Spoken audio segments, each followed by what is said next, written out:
Bună, dragele mele! Ne-am întâlnit astăzi într-o zi foarte specială a acestui an cu Loa Lee.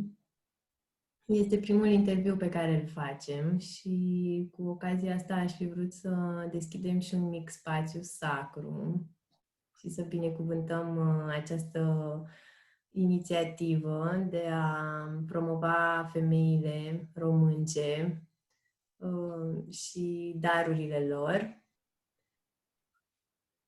Și o să vă rog dacă puteți fiecare dintre voi, cele care ascultă acum, să respirați pentru câteva secunde și să încercați să vă simțiți inima cum bate.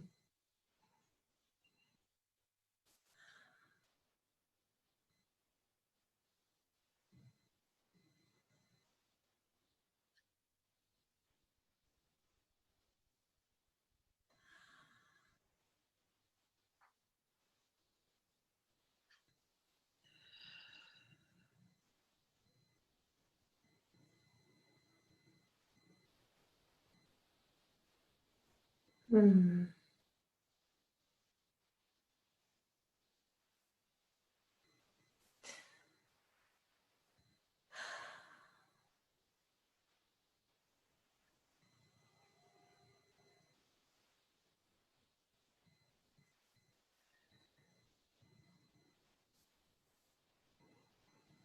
Mm.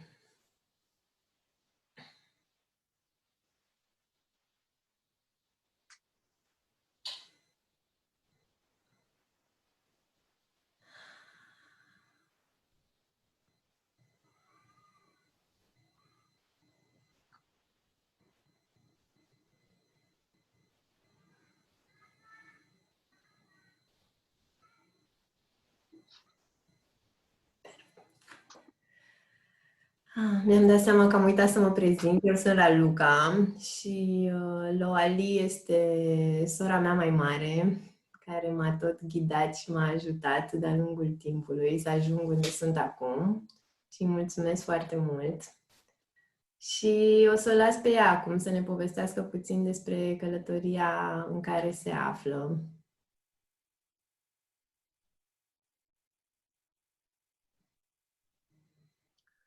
Și eu trebuie să-ți mulțumesc, Ralu, că și tu m-ai ghidat și mereu ai fost și susținere și beacon of light, cumva.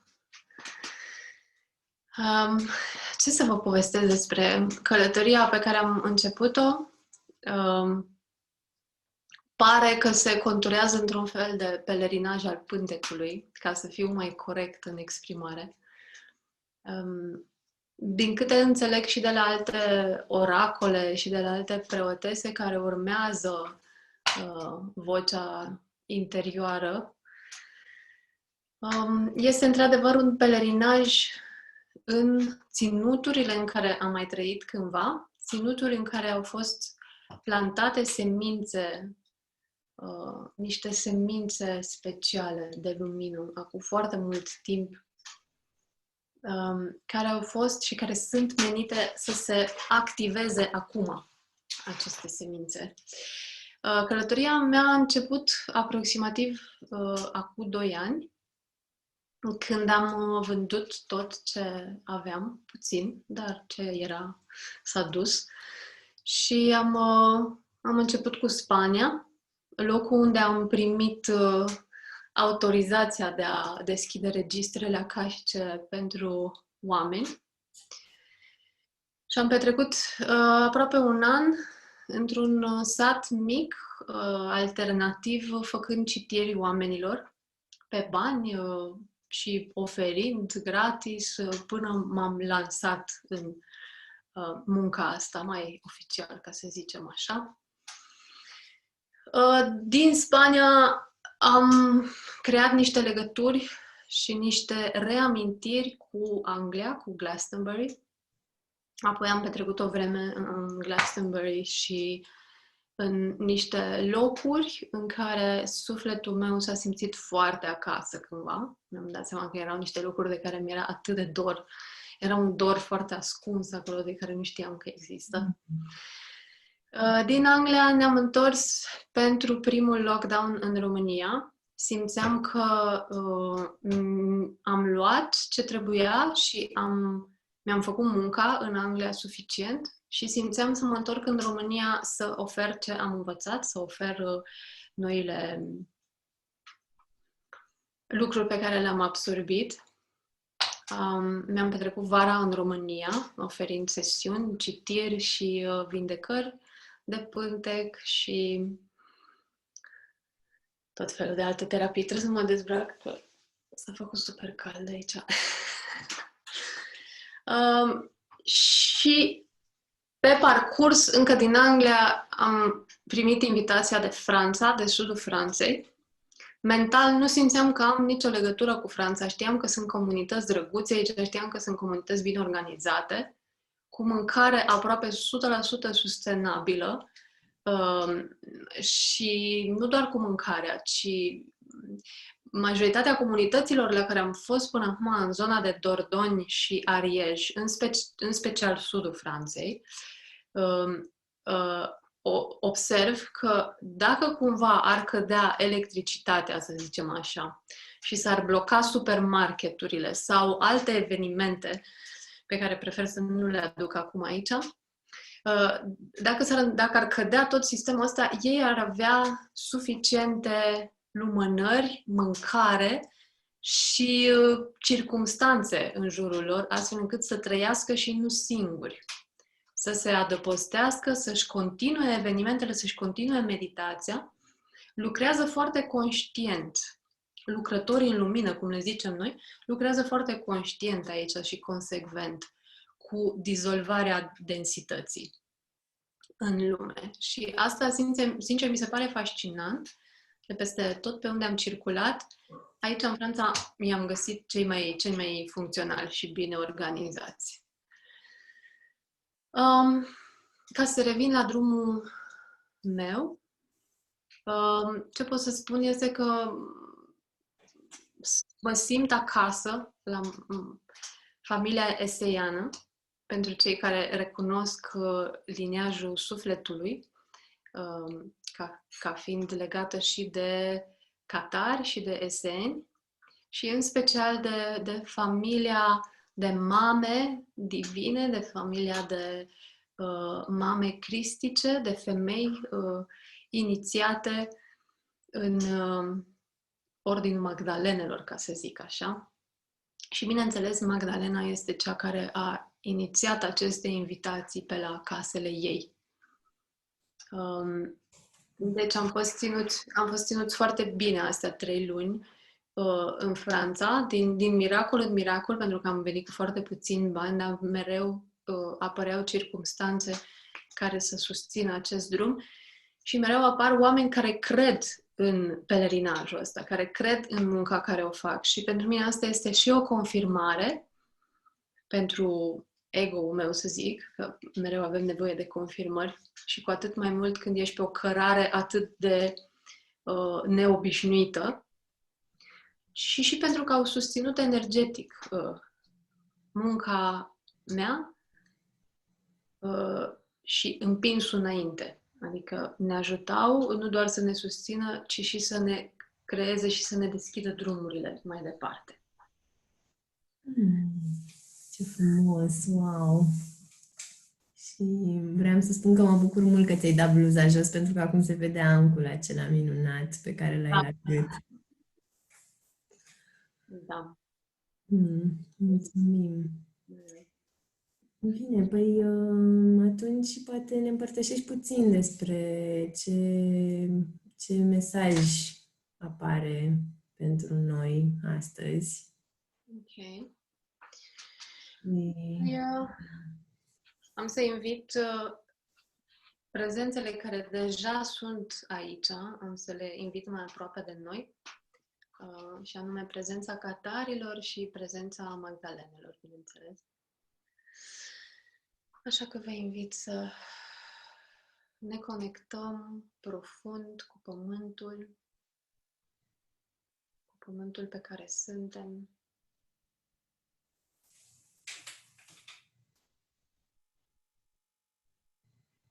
să ne conectăm profund unii la alții, unele la altele. Pentru că acum, trecând pragurile astea de decembrie, în nou an, parcă se simte mai palpabilă unitatea, energia unității între noi. Este ceva care e mai greu de pus în cuvinte, dar e o nouă simțire.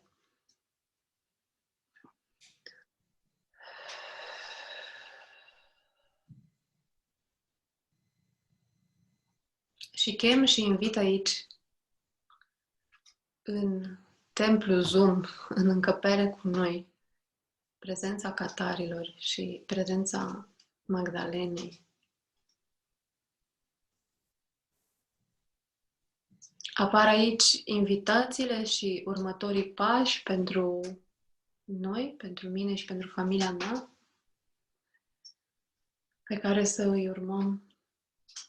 Și încet, încet, apar și invitațiile pentru colectiv, invitațiile pentru voi, pentru noi.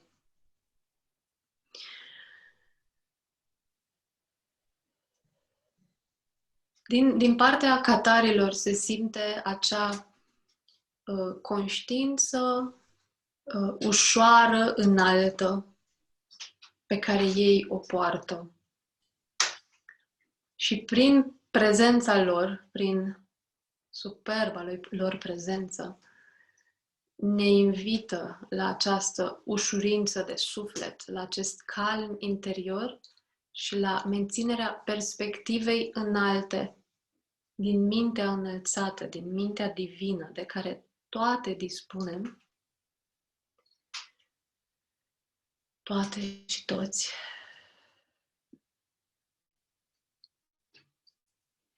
Cuvântul care vine aici și l-am mai primit zilele astea conectându-mă cu ei este equanimity.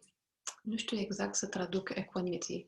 Este acea stare interioară, chiar dacă afară este un haos maxim, este o stare interioară care te ține neclintit din calmul tău și cu zâmbetul puțin, cu capetele buzelor așa un pic în sus, în care ești ocean de pace chiar și în mijlocul haosului. Invitația este, foarte clar intră acum, invitația este de a ne strânge uneltele și ceea ce știm deja în setting-ul nostru interior. Pentru că majoritatea dintre noi suntem în așa fel create, dacă pot să zic așa, încât avem în interiorul nostru acest setting pentru timpurile de acum. În noi se trezesc, se activează împreună cu frecvențele noi ale Pământului și cu tot ceea ce se întâmplă în jur, se activează niște informații, niște know-hows. Automat știm ce avem de făcut ca să ne pregătim pentru acest viitor deosebit care urmează pe Pământ. Și invitația catarilor în acest moment este de a ne retrezi, de a ne dezmetici, de a crede în aceste internal settings și de a crede în această informație pe care o simțim și să începem să ne adunăm unelte și să ne pregătim, adică să ne creăm, mai ad literam, să ne creăm circumstanțe de viață care să, odată, bineînțeles, să aducă cât mai puțin sau deloc suferință în exterior, în acord cu natura, în acord cu legile universale, cu sufletul nostru, și să creăm circumstanțe în așa fel încât să putem să primim și alte persoane care urmează să apară. Asta pentru fiecare care mai mult sau mai puțin și-a găsit deja drumul, știe ce înseamnă. Iar cealaltă invitație este tot în interiorul acestei circumstanțe să ne creăm spații de calm și de liniște. Ieri când am fost invitați la comunitatea la care suntem acum, e o bătrânică. A trăit nu știu cât timp în Tahiti, acum s-a mutat înapoi aici, ea e biolog, ne-a și pus în temă cum e cu sailing-ul, cu dacă putem să luăm barca, ce fel de barcă, că urmează să mergem cu barca până în Egipt și din Egipt ar trebui să mergem cu barca până în Indonezia, ceea ce este un pic mult. Ne-a explicat cum circulă vânturile, iarna, vara, foarte interesant. Și la intrare în comunitate a oprit mașina pe cărare și a zis, ok, aici este portalul prin care trecem și ne lăsăm în spate griji, gânduri, tot ceea ce nu este în acord cu noile frecvențe. Și după aia am mers mai departe. Și când am ajuns aici, într-adevăr, se simte un pilon de lumină, cum zice ea, și se simte un loc foarte light. Sunt locuri unde te poți vindeca. Sunt locuri unde poți să-ți găsești, ești foarte ajutat să-ți găsești pacea interioară. Și de asta invitația din partea energiei catarilor este asta. Să începem să acceptăm o maturizare emoțională, o maturizare interioară, rămânând în stare de joacă și de veselie, dar crearea acestor spații este imperativă. Da. Acum, din partea energiei trandafirului, îmi vine să zic. Aici intră deja partea feminină, partea femininului și cuvântul care apare, deci lângă equanimity, lângă acest calm interior, lângă această serenitate, se așează pe tron, cumva regina, din nou vin aceste cuvinte, se așează cuvântul dulceață. Să ne scăldăm în dulceața femininului nostru. Să ne scăldăm în dulceața vieții. Ce se întâmplă acum pe pământ este o schimbare profundă prin care locuitorii planetei nu s-a mai trecut prin asta. Nici în Lemuria, nici în Atlantida, nici în alte căderi de civilizație nu s-a mai întâmplat ceva asemănător cu ce este acum.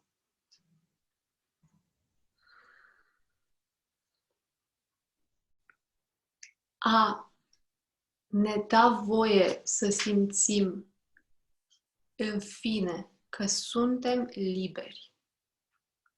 Deci apare libertatea. Și ce înseamnă că suntem liberi? Înseamnă că nimic din exterior nu mă mai poate mișca sau deranja.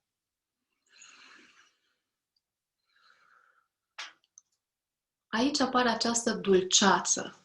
Dulceața în sufletul nostru și în pântecul nostru de femei. Ea poate să danseze liberă atunci când noi suntem libere. Libere de judecăți, de condiționări. Libere de vinovăție. Libere de orice relație care ne este toxică, care ne sufocă.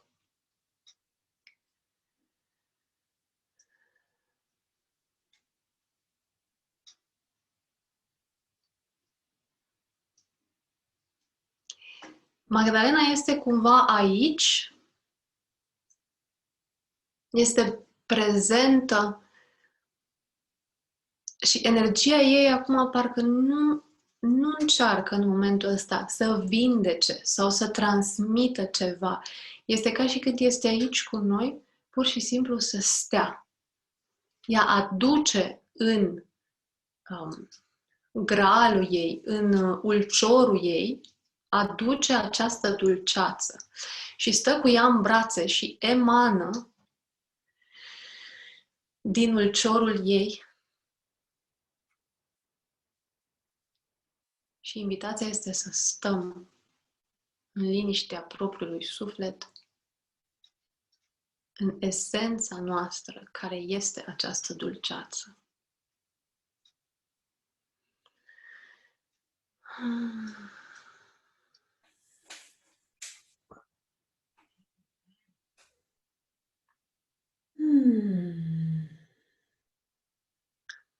Și invitația care vine aici, dar asta este și din partea mea, pentru că asta văd și la mine și la femeile cu care lucrez. Să căutăm frumusețea în tot ce facem.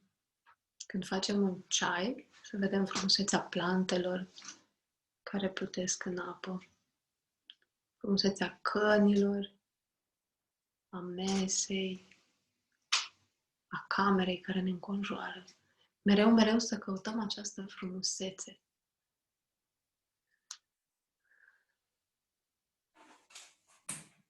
Wow, mulțumim! Așa este. Chiar și atunci când lucrurile par a fi urâte, putem să găsim această frumusețe dacă dorim să o căutăm și să o vedem. Cred că doar trebuie să ne schimbăm percepția și percepția ochilor, schimbăm frecvența. Da. Se schimbă și felul cum vedem natura, se schimbă profund percepția asupra naturii. Felul cum ne uităm la pădure va fi altfel. Vom înțelege altfel. Vom simți sufletele, inimile copacilor, inima pământului direct în inimă. Nu o să mai trecem prin minte. Dar asta este pentru fiecare își va descoperi experiența. Fiecare va trece prin experiența asta mai devreme sau mai târziu. Așa este. Mi-am dat seama că nu am vorbit foarte mult despre... Eram un pic emoționată la început și vreau să spun că pentru mine este super inspirațională experiența pe care o trăiești tu acum și felul în care s-au așezat lucrurile și mi-aș dori și eu să fac asta la un moment dat. Simt și eu această chemare și sunt sigură că mai sunt și alte femei și chiar și bărbați care simt nevoia asta de a pleca pur și simplu, de a experimenta lucruri noi, de a-și urma glasul inimii, însă bineînțeles că există niște frici din astea materiale și legate de spațiul în care sunt acum sau servici, eu știu, familie și asta vreau să aduc prin plan puterea ta și voința asta de a pleca și chiar și cu familia ta, adică este minunat faptul că ai putut să faci asta și cred că adică povestea ta va inspira foarte mulți oameni să-și urmeze calea inimii, pentru că nu cred că suntem făcuți să stăm neapărat într-un singur loc sau să rămânem în acest confort al nostru, ci suntem ființe libere, ca fluturașii, așa. Ar trebui să zburăm și, da, să ne descoperim și să ne conectăm cu alte civilizații și cu alte energii. Asta este unul din cum marchez teritoriul libertății, faptul că ne strecurăm prin urechea acului, mai ales în timpurile astea. Ce pot să spun aici este că am fost binecuvântate, eu și fetița mea, cei care ne știți de mai de mult, știți că am fost eu cu fetița mea o perioadă bună. Am fost binecuvântate cu prezența masculină, prezența partenerului cu care suntem acum. O caută pe fetița mea. Și această prezență masculină,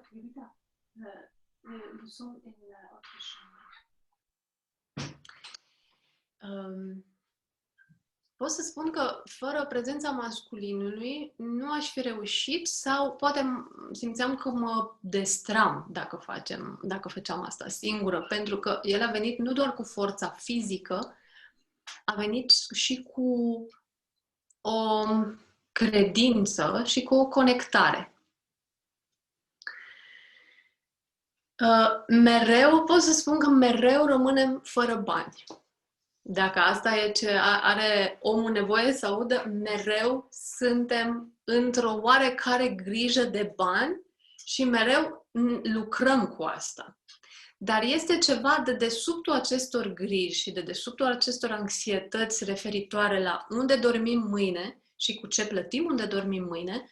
Poate ne primește cineva la o comunitate, am uitat, mergem în continuare pe miracole. Și această cale super îngustă de miracole este singura cale prin care am reușit să răzbatem cu așa bani puțini și să marcăm atâtea locuri și atâta lucru făcut pe teritoriul ăsta. De dedesubtul acestei anxietăți este nici măcar credință nu i-aș spune, este o știu că. Și vine din pântec, din profunzimea pântecului și din adâncul inimii. Sincer, pe ce mă bazez este că știu că suntem ținuți. Știu că în momentul în care ieșim de pe cale și nu ne mai simțim aliniați, suntem azvârliți imediat înapoi. Și prin asta mă bazez pe faptul că se vrea să ne facem munca. Și atunci trebuie să ne țină bine și să nu ne lase să ne rupem în două, să ne destrămăm, pentru că munca asta trebuie făcută. Pentru că noi suntem foarte importanți, noi toți, noi toate, pentru că avem un corp fizic aici. Și putem face lucrurile de aici, din dimensiunea asta se schimbă lucrurile.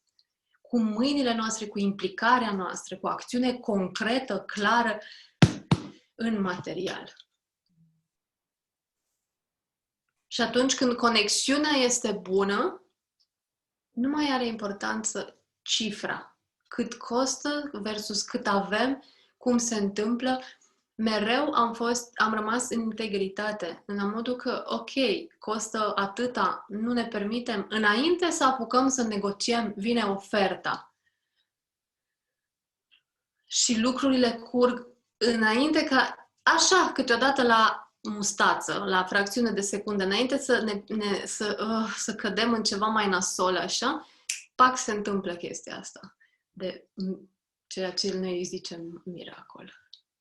Care de fapt nu e miracol, este doar că ții ca orbul de bâtă de credința asta. Deci asta e. Și funcționează. Chiar asta e definiția miracolului. Eu cred că chiar asta este definiția miracolului, da.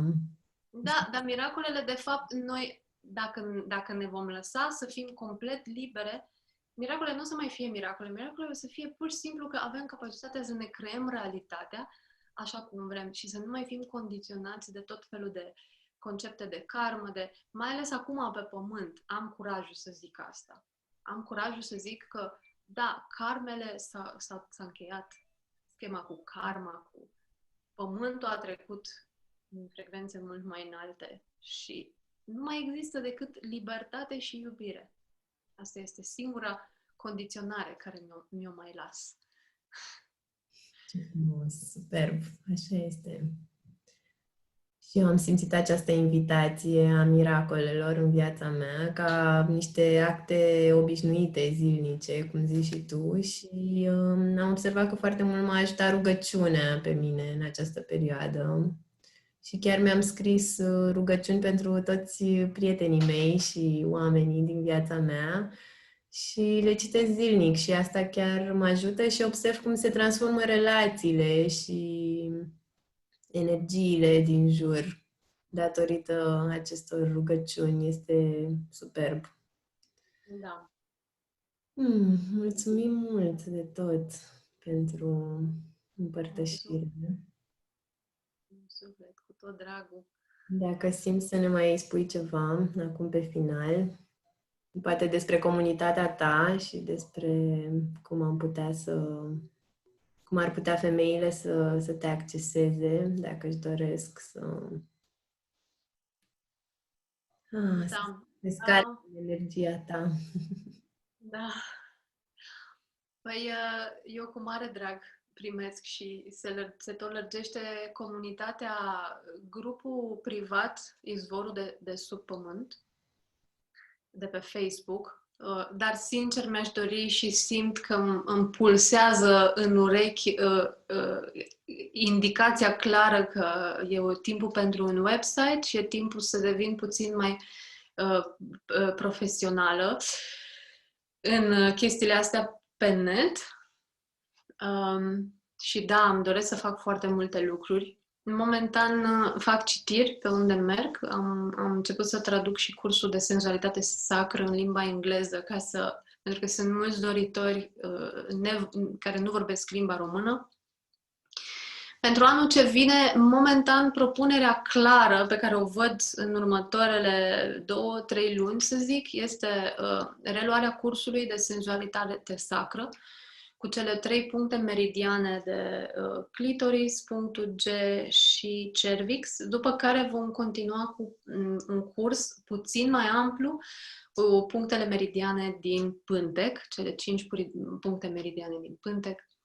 În momentul în care vom ajunge pe teritoriul Egiptului, acolo îmi apare foarte clar că munca mea se va transforma din nou, pentru că munca mea s-a tot metamorfozat dintr-una în alta și văd că continuă. Pe teritoriul Egiptului, ce am înțeles până acum este că se vindecă o mare parte, un aspect de preoteasă, aspecte pe sexualitate și vor fi din nou niște activări. Ultima invitație apărută din partea oamenilor, ultima zic câteva minute înainte de anul nou, cu vreo 2 săptămâni înainte, au început să apară cereri de a lucra cu cupluri. Și am și făcut deja o sesiune, este foarte frumos, ne raportăm la feminin și la masculin, la aceste 2 energii și pur și simplu țin spațiu și primesc mesajele din Akasha Pântecului înspre a reînvăța oamenii să danseze, a reînvăța. Este necesar să reînvățăm acest dans între femininul nostru și masculinul de lângă noi. Asta trăiesc cu partenerul de acum, care a intrat în viața noastră și pentru noi e foarte ușor și probabil că și el are activări din altă viață, nu știu să zic, dar îi vine și lui foarte ușor. Dar simt că ceea ce se întâmplă între noi doi este pentru a oferi. Deci noi ne-am întâlnit să experimentăm în corp și imediat, fără să stau să plănuiesc, ce am experimentat noi doi în corp s-a transformat în curs și am dat lumii. Foarte rapid s-a întâmplat. Eu nici n-am apucat să integrez cu creierul că, wow, eu urmează să fac asta, dar n-am apucat să mă gândesc. Știi când intri într-o vâltoare așa și lucrurile se întâmplă și în continuare mergem așa. Dar da, ca să revin, momentan izvorul de sub pământ, mai am o pagina de transmisii, Fresh River Transmissions și câteva grupulețe pe WhatsApp. Încerc să fiu cât mai prezentă, dar între călătorie și terapii e puțin mai greu să umplu paginile cu postări. Ce să mai zic altceva? Găsiți contactul Ligiei în descrierea acestui filmuleț și da, dacă doriți să o contactați, eu o recomand cu mare drag. Pe mine m-a ajutat foarte mult și chiar și acest curs de senzualitate sacră este minunat și din ce am aplicat cu partenerul meu funcționează super. Da, chiar e foarte fain. Ne-am dorit și noi o sesiune cu tine în cuplu, o să discut despre asta. Da, cu drag, Doamne. Aud o voce în mine, nu vine să cred că se întâmplă asta. Și alții zice, da, dar e super ușor, ce frumos, ce onoare că pot să fac parte din reîntoarcerea asta. Este împăcarea universală între masculin și feminin și este atâta am plâns, atâta bucurie de întâlnire, de parcă femininul îi zice masculinului, Doamne, cât te-am așteptat, pe unde ai umblat? Și masculinul plânge și el în poala femininului și zice, da, mersi că m-ai așteptat. Ce bine că ai revenit și tu. E uimitor. Este genial ce se întâmplă. Da, e atâta nevoie în momentul ăsta de așa ceva, pentru că, da, suntem complet deconectați și se vede în jur câte familii suferă și copii și... Și nu este vorba de sexualitate, e vorba de o intimitate a sufletului profundă, unde oamenii nu mai merg acolo. Oamenii nu mai merg acolo, au uitat că există acel ocean de dedesubtul lor, profunzimea aia unde te dizolvi, eu mă dizolv, celălalt se dizolvă și suntem un ocean amândoi. Aia te hrănește, 5 minute de stat în oceanul ăla și revii la viață clar și regenerat și cred că asta de fapt este uniunea, asta este ceea ce se întâmplă, vindecarea. Nu e că într-adevăr se simte și plăcerea sexuală în corp altfel, se simte o explozie în care tot fiecare centimetru din corp pulsează a plăcere, dar nu mai este, nu o să intru acum în detalii, dar nu mai este plăcerea aia pe care o simțeam mentală, pur excitare sexuală în zona primelor chakre.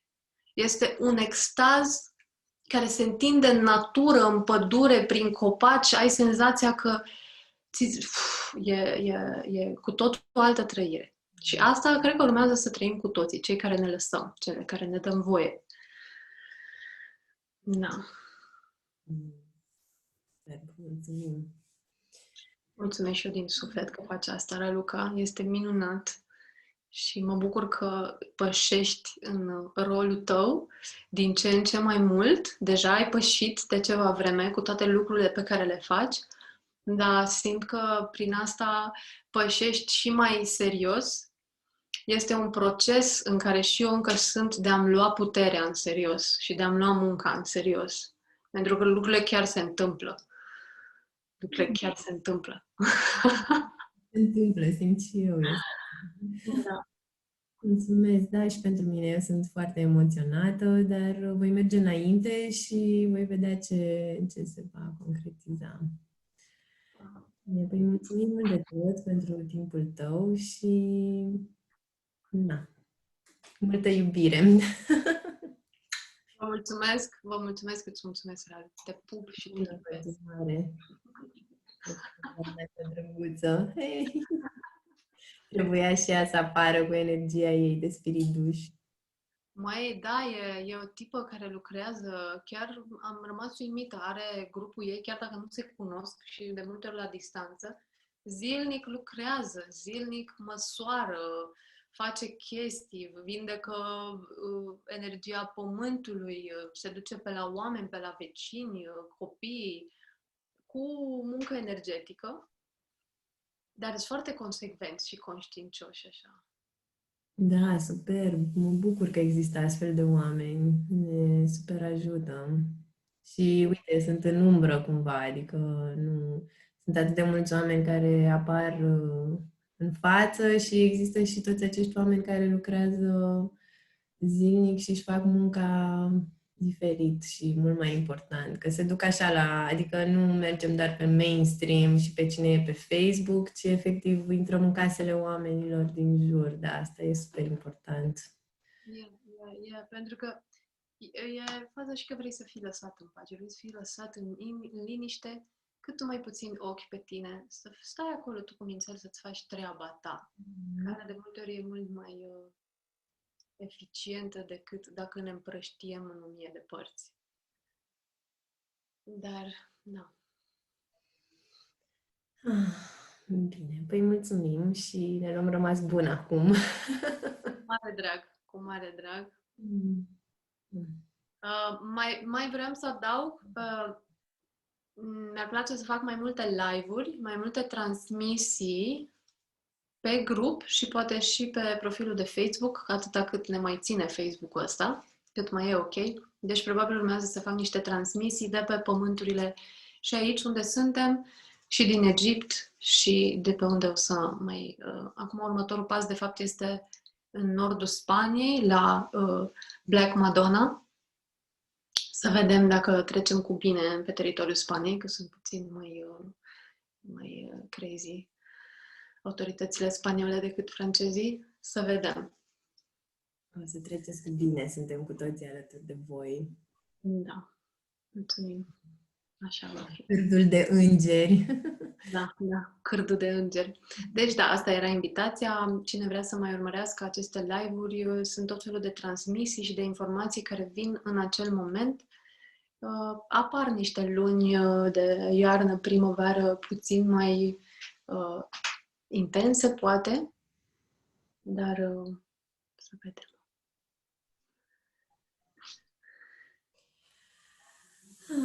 Bine, păi dacă vrei să ne ghidezi un pic așa la final, că simt că asta rămânea pentru un minut, să plecăm cu inima împăcată. Da.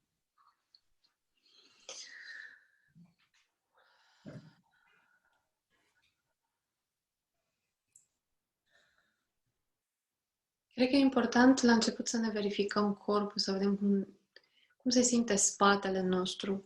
Spatele nostru este partea feminină. Partea yin este spatele, partea din față este yang-ul. Așa că vă invit să vă verificați fiecare în corp. Spatele. Să vă îndreptați spatele, să mergeți la un masaj, să vă țineți spatele lipit de ceva cald. Invit femeile să aibă picioarele calde, pântecul la căldură, pentru a fi relaxate, pentru a putea primi ceea ce este de primit.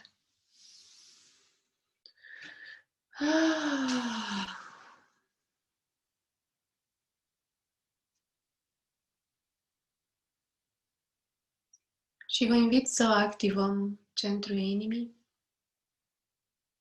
să simțim această flamă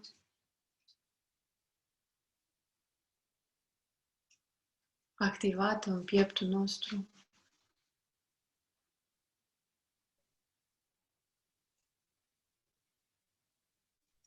Și să simțim sfera alchimică din interiorul pântecului nostru, tot așa activată. Pântecul activat se simte ca o excitare foarte ușoară și ca o contracție a abdomenului foarte ușoară, plăcută. Dacă nu este plăcută, înseamnă că s-au strâns contracții, emoții, amprente, memorii acolo, care trebuie să eliberate.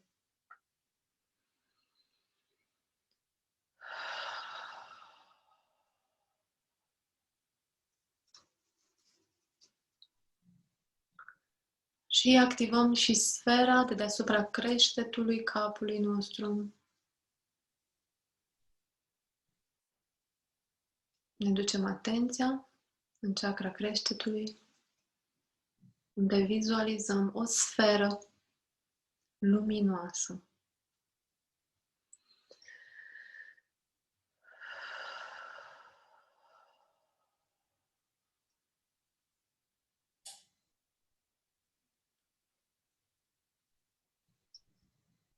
Și acum vă invit să uniți sfera luminoasă de deasupra capului cu flacăra din piept, din inimă, cu pântecul și conectăm și mai jos cu Mama Pământ, deschizând floarea vaginului, floarea vulvei noastre până la capăt și permitem această conexiune să cadă în pământ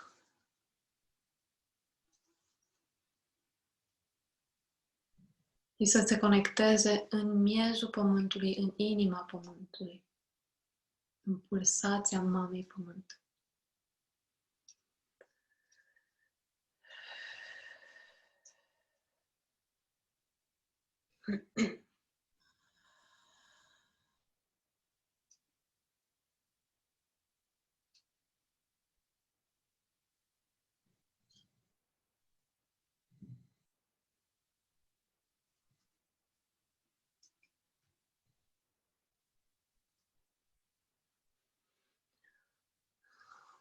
Și de îndată ce v-ați conectat în miezul pământului, lăsați ritmurile inimii, mamei pământ, să urce, frecvențele crescânde ale planetei, lăsați-le să urce prin această conexiune înapoi sus în corpul vostru.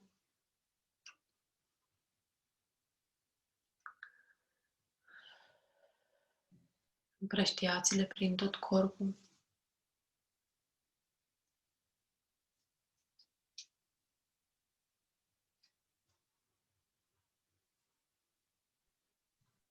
Încercați să aveți gura întredeschisă și mandibula relaxată. Și continuăm să respirăm în pace.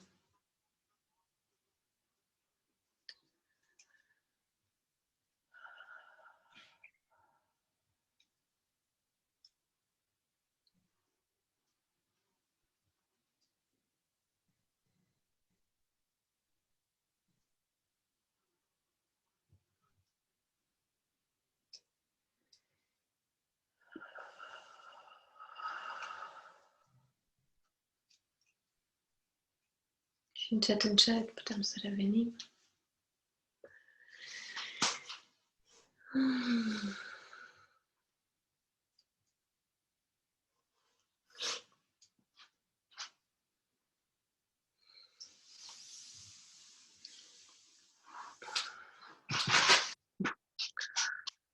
Scumpa mea, îmi vine să te pup, să te îmbrățișez acum. Bine, păi mulțumim mult și o să încheiem acum ca să lăsăm să rămână în această energie toate femeile și bărbații care au ascultat această înregistrare. Mulțumim mult de tot! Și eu vă mulțumesc, dragilor și dragile mele. Te pup, vă pup și vă